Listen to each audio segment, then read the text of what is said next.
మా శ్రీనివాస్ యాదవ్ గారు ఇందాకనే నాతో అన్నారు, అన్న పిల్లలు ఆందోళన చేస్తున్నారు, మనం వెళ్ళాలి అన్నారు. ఎస్, మేము కూడా పోవాలని ఆలోచించినాం.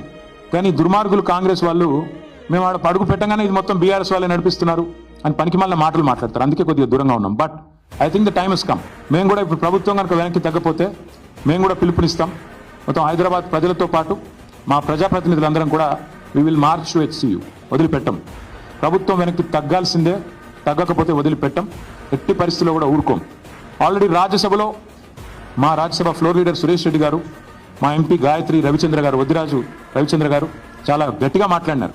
ఎస్, ఇది కేంద్ర ప్రభుత్వం కూడా జోక్యం చేసుకోవాలి, కేంద్రీయ విద్యాలయంలో ఆందోళన జరుగుతున్నాయి, వెంటనే జోక్యం చేసుకోండి అని కోరినారు. అట్లాగే 10 మంది హెచ్సియు విద్యార్థులు మేము ఢిల్లీకి వెళ్ళాలి, మాకు అపాయింట్మెంట్ ఇప్పించండి అంటే ధర్మేంద్ర ప్రధాన్ గారితో అపాయింట్మెంట్ ఇప్పించి హెచ్ఆర్డీ మినిస్టర్ గారితో వారిని కూడా తీసుకొని పోయాము. వారికి కూడా సపోర్ట్ చేస్తున్నాం. లీగల్గా కూడా కొట్లాడుతున్న విద్యార్థులు ఎవరైతున్నారో, ఎన్జిఓలు ఎవరైతున్నారో వారికి కూడా బరాబర్ చెప్తున్నాం, సపోర్ట్ చేస్తాం. This is not a political fight, this is a fight for the future of Hyderabad, for the future of Telangana. కాబట్టి ఖచ్చితంగా ఏ పర్యావరణవేత్తకైనా అండగా ఉంటాం. ఎవరెవరైతే ఈరోజు కొట్లాడుతున్నారో ఈ భూముల పరిరక్షణకు, భవిష్యత్ తరం పరిరక్షణకు వారికి ముమ్మాటికి అండగా ఉంటాం.